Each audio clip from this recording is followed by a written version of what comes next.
Olá pessoal, bem-vindos ao nosso curso de processo penal. Hoje nós vamos estudar a aplicação da lei penal, da lei processual penal no tempo e no espaço. Quando e onde a nossa lei processual penal é aplicada. Bora lá então? Primeiramente, começando pela aplicação da lei processual no tempo. A partir de quando começa a valer a aplicação da lei processual penal?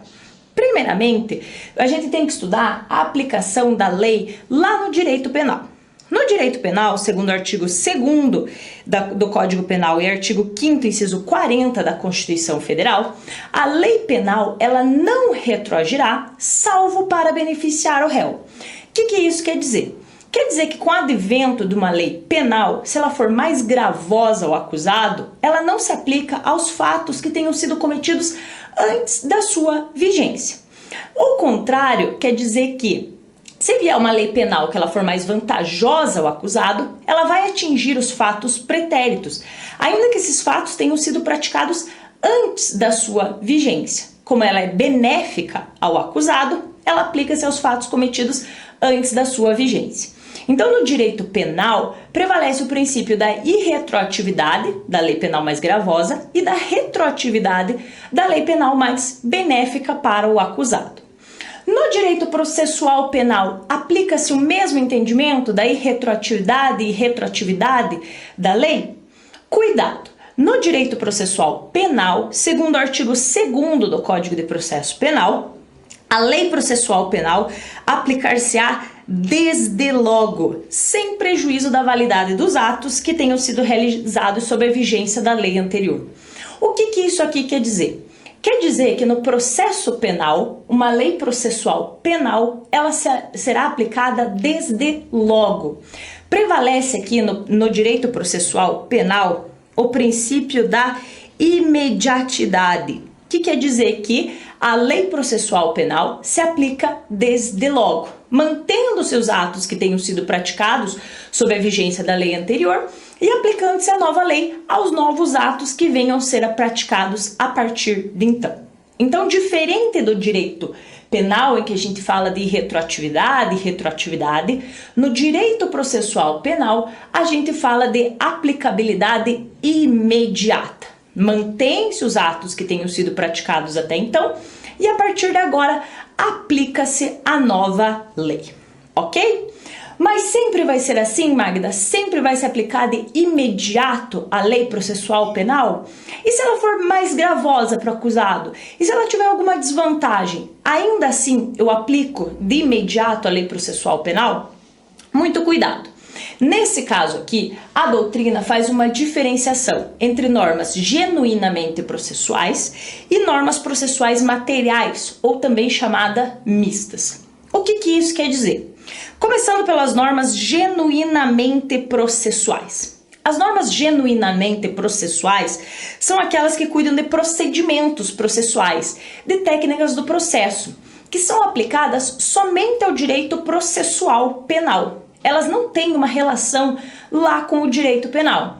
É questão de prazos de recurso, como que determinado ato deverá ser feito, ordem dos atos, questões meramente processuais. Nesse caso aqui, quando vier uma nova lei, uma lei genuinamente processual, ou seja, que trate de técnicas exclusivamente processuais, a gente aplica o artigo 2º do Código de Processo Penal.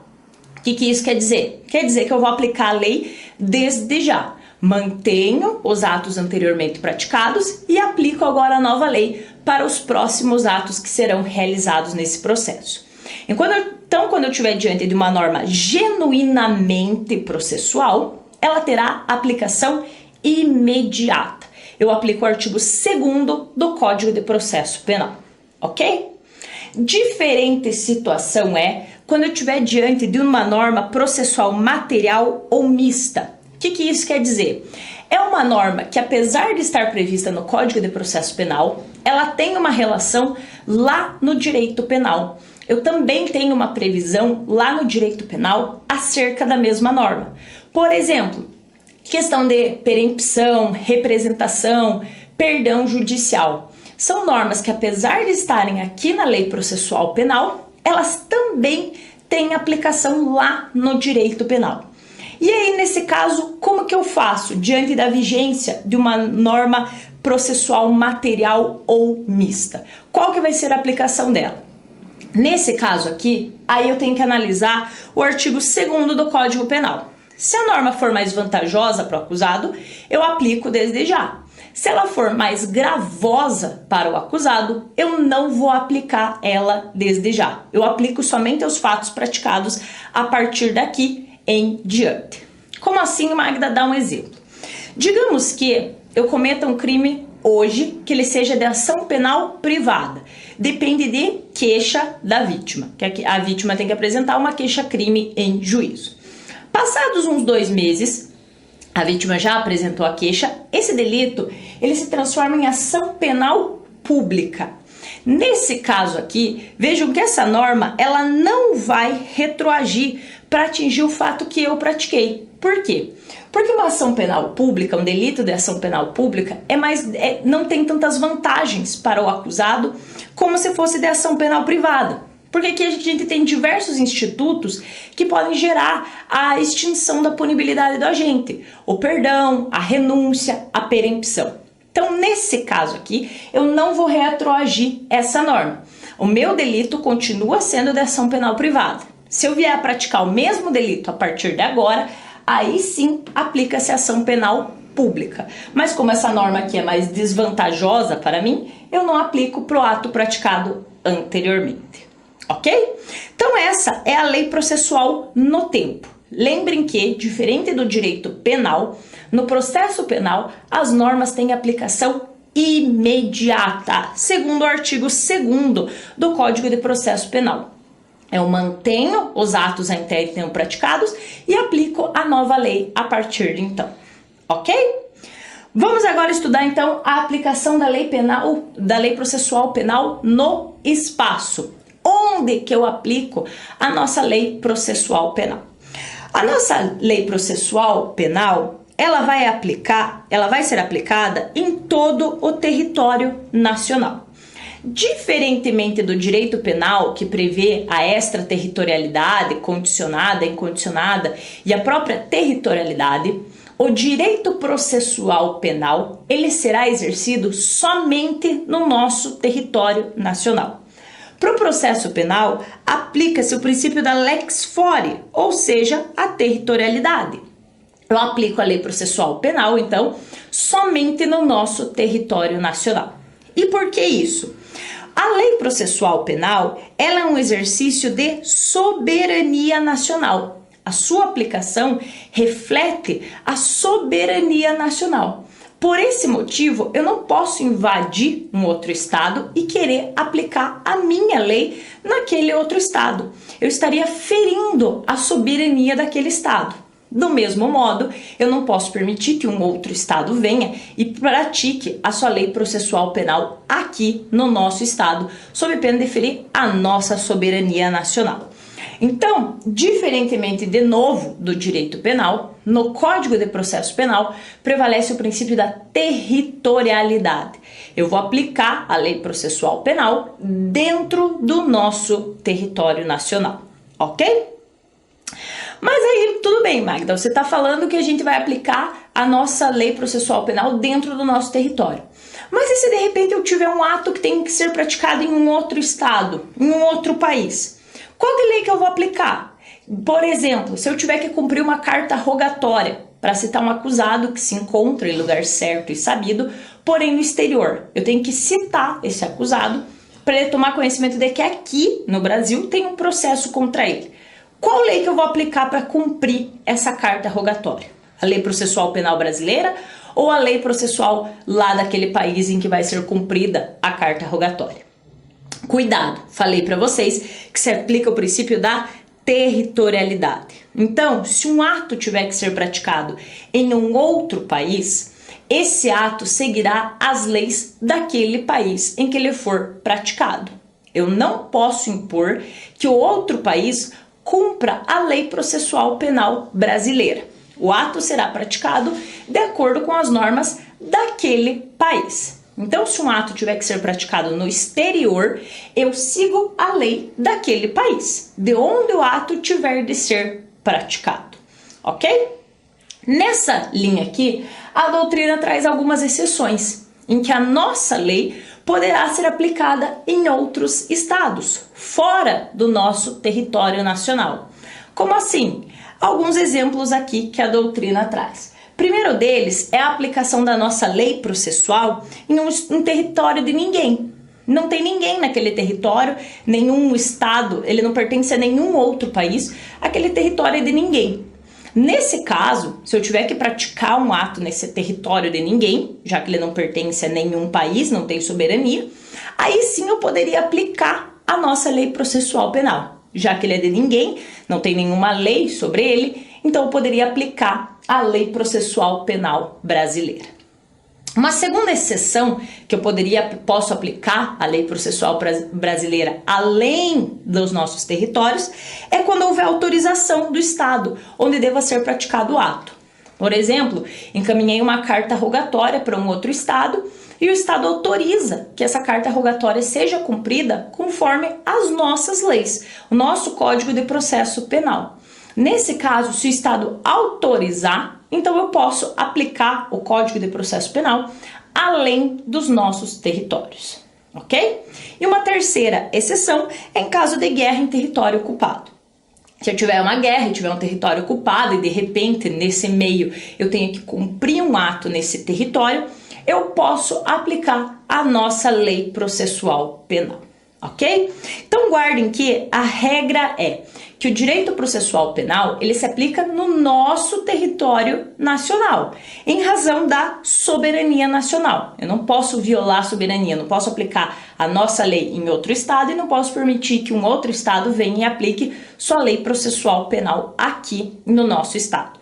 Então, prevalece sobre a lei processual no espaço o princípio da territorialidade. A nossa lei é aplicada em nosso território, com algumas exceções.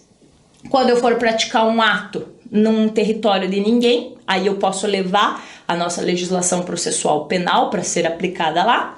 Quando o ato que tiver que ser praticado no exterior tem autorização do outro estado para que eu use as nossas normas processuais penais. E no caso de guerra em território ocupado. Nesses três casos aqui, eu posso aplicar a nossa lei processual penal além dos nossos territórios, ok? Ainda dentro dessas ressalvas, o artigo 1º do Código de Processo Penal, ele traz algumas hipóteses em que dentro do nosso território, agora eu não estou mais falando fora, eu estou falando aqui dentro mesmo do nosso território, dentro do Brasil, eu não vou aplicar o Código de Processo Penal. Veja que agora eu estou dentro do Brasil e ainda assim eu não vou aplicar o nosso Código de Processo Penal. Como assim, Magda? Vejam que o artigo 1º fala: o processo penal reger-se-á em todo o território brasileiro, ou seja, o princípio da territorialidade vai aplicar em todo o nosso território, por esse código, ressalvados.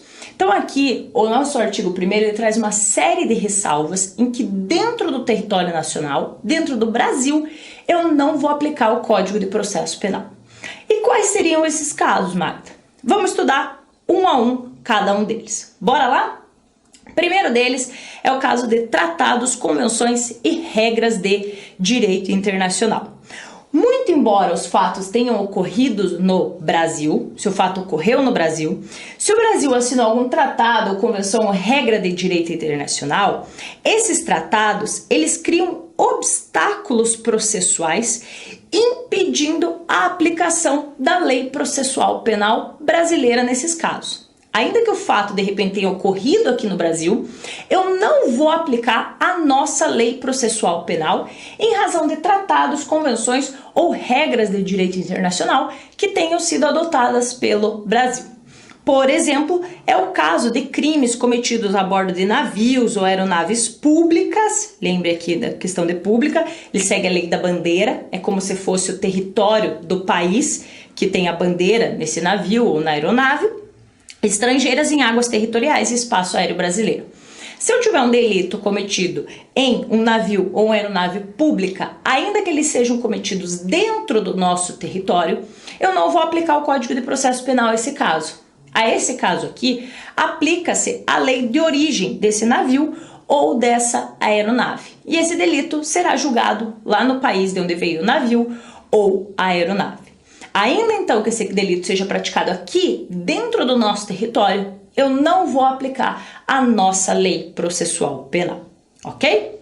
Um outro exemplo ainda dentro dessas questões de tratados, convenções e regras de direito internacional é em relação aos chefes de governo estrangeiro, família, membro de comitiva, embaixador, também suas famílias, funcionários do corpo diplomático, questões de embaixadas e diplomatas. Nesse caso aqui, se um embaixador ou um diplomata praticar um delito aqui dentro do Brasil, ainda que seja em território nacional, eu não aplico as nossas leis a ele. Ele será julgado pelo seu país de origem, em razão de tratados e convenções que o Brasil adotou. Então, se um embaixador ou um diplomata vier praticar um delito aqui dentro do nosso território, ainda que esteja dentro do Brasil, eu não aplico as nossas leis, mas aplico a lei do país de origem.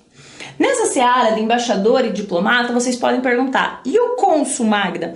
O cônsul tem essa imunidade que os embaixadores e diplomatas têm, por exemplo? Cuidado, que o cônsul ele só vai ter imunidade em relação aos crimes funcionais, ou seja, que guarde alguma relação com a sua função.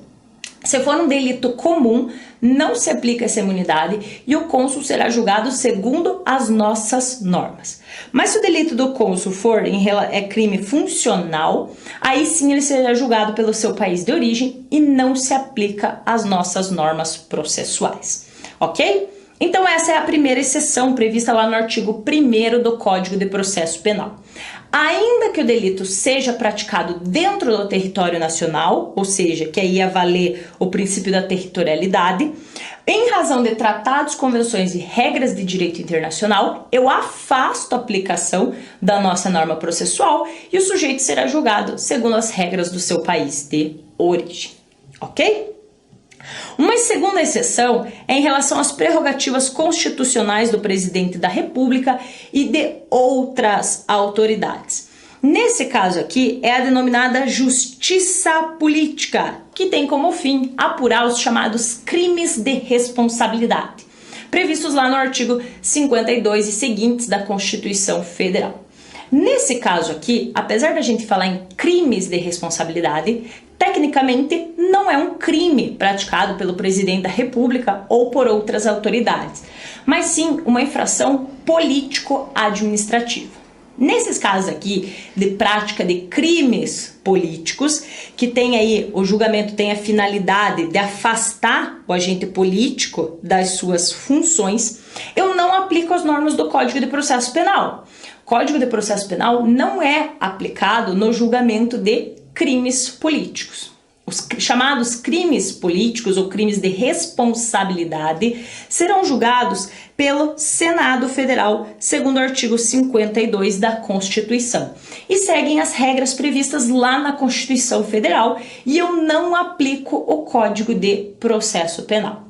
Então, nos chamados crimes de responsabilidade, aqueles que tratam da chamada justiça política, eu não aplico o Código de Processo Penal, ainda que tenham sido cometidos dentro do território nacional. E por que isso? Porque, tecnicamente falando, crime de responsabilidade não é crime propriamente dito, mas é uma infração político-administrativa. E a Constituição traz as regras, as normas, como esse delito, esse crime de responsabilidade deverá ser apurado. E aí ele será apurado pelo Senado Federal, segundo as regras da Constituição. Então, nos chamados crimes de responsabilidade, eu não aplico o Código de Processo Penal, ainda que eles tenham sido cometidos dentro do território nacional, ok? Uma terceira exceção quanto à aplicação do Código de Processo Penal é em relação à justiça militar. A competência da Justiça Militar está prevista lá nos artigos 124 e 125 da Constituição Federal. E quando eu tiver diante de um delito que seja de competência da Justiça Militar, seja ela estadual, seja ela da União, eu não aplico o Código de Processo Penal Comum, o nosso CPP aqui. Para os delitos de competência da Justiça Militar, eu vou aplicar o Código de Processo Penal Militar. Por que isso? A Justiça Militar, ela tem como garantia a hierarquia e a disciplina dos militares. Então, as suas normas são diferentes do Código de Processo Penal Comum. E eu tenho um código próprio para aplicar no caso de crimes da competência da Justiça Militar. Então, no caso de crimes de competência da Justiça Militar, eu não aplico o Código de Processo Penal Comum, mas sim o Código de Processo Penal Militar. E a competência da Justiça Militar está lá no 124 e 125.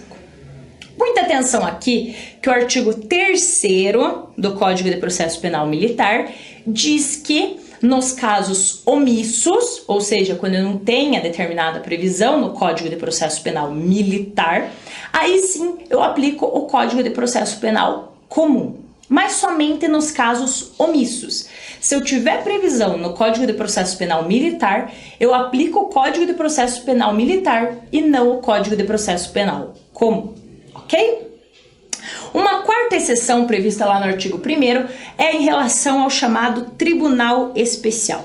Esse Tribunal Especial, ele foi criado pela Constituição de 37 e era o chamado Tribunal de Segurança Nacional, que visava julgar os crimes contra a segurança nacional. Era um tribunal de exceção que tinha suas normas próprias e por esse motivo a gente não aplicava as normas previstas no Código de Processo Penal. Esse tribunal especial aqui, ele já não existe mais, mas ainda, como o Código de Processo Penal é de 1941, ele permanece aqui como uma das exceções, mas ele não existe mais, ele tinha suas normas próprias e por esse motivo a gente não aplicava o Código de Processo Penal, já que ele tinha suas normas próprias. Mas agora ele não existe mais, não há por que se aprofundar tanto nessa exceção aqui. Uma quinta exceção trazida pelo artigo 1º é os chamados crimes de imprensa. Os crimes de imprensa, quando cometidos, tinham também um regramento próprio para ser seguido ao longo do processo. Ocorre que o STF, na DPF 130 do Distrito Federal, declarou a Lei 5.250 de 67, que previa esse processamento dos crimes de imprensa, como não recepcionada pela Constituição Federal. Então, nos casos de delito de imprensa, também segue a norma geral, não existe mais essa previsão, essa exceção aqui para não aplicação do Código de Processo Penal, ok? Uma sexta exceção que não está prevista no artigo 1º, mas a gente tem que mencionar, é em relação aos chamados crimes eleitorais. Quando da prática de um crime eleitoral, que são aqueles que estão previstos no Código Eleitoral, eu vou seguir o processamento previsto lá no Código Eleitoral também. Então, quando eu tiver a prática de um delito eleitoral, além de eu aplicar o Código Eleitoral para apurar esse delito, eu aplico o Código Eleitoral também no processamento desse delito. Eu não aplico o Código de Processo Penal no processamento do delito eleitoral. Então, essa exceção aqui, ela não está no artigo 1º do Código de Processo Penal. Como o Código Eleitoral acabou vindo depois, essa exceção não foi incluída lá no rol do artigo 1º, mas ela precisa ser mencionada. Então, quando eu estiver diante de crimes eleitorais, eu não aplico a previsão do Código de Processo Penal, mas sim do Código Eleitoral. Outras exceções que também não estão previstas lá no artigo 1º do Código de Processo Penal, mas devem ser mencionadas, é em relação aos delitos de abuso de autoridade, crimes de competência originária dos tribunais, infrações de menor potencial ofensivo, lei dos juizados especiais, crimes familiares, Estatuto do Idoso, Lei Maria da Penha e Lei de Drogas. Todas essas leis aqui, elas trazem um regramento próprio para apurar as infrações penais. E somente nos casos omissos é que eu vou aplicar o Código de Processo Penal. Então, todas essas leis aqui, eu não aplico de imediato o Código de Processo Penal. Eu aplico o regramento previsto em cada uma dessas leis. E somente no caso de exceção, de omissão, aí sim eu aplico o Código de Processo Penal. Ok? E uma última exceção que merece ser mencionada é a respeito do Tribunal Penal Internacional, previsto lá no artigo 5º, parágrafo 4º da Constituição Federal, que diz que o Brasil se submete à jurisdição do TPI, a cuja criação tenha manifestado adesão. O TPI, ele é complementar às jurisdições penais nacionais. E ele só vai ser acionado quando a justiça repressiva interior não funcionar. Então, se eu estou apurando um delito que cause grave violação aos direitos humanos, se o direito interno não funcionar, aí sim eu aciono o Tribunal Penal Internacional.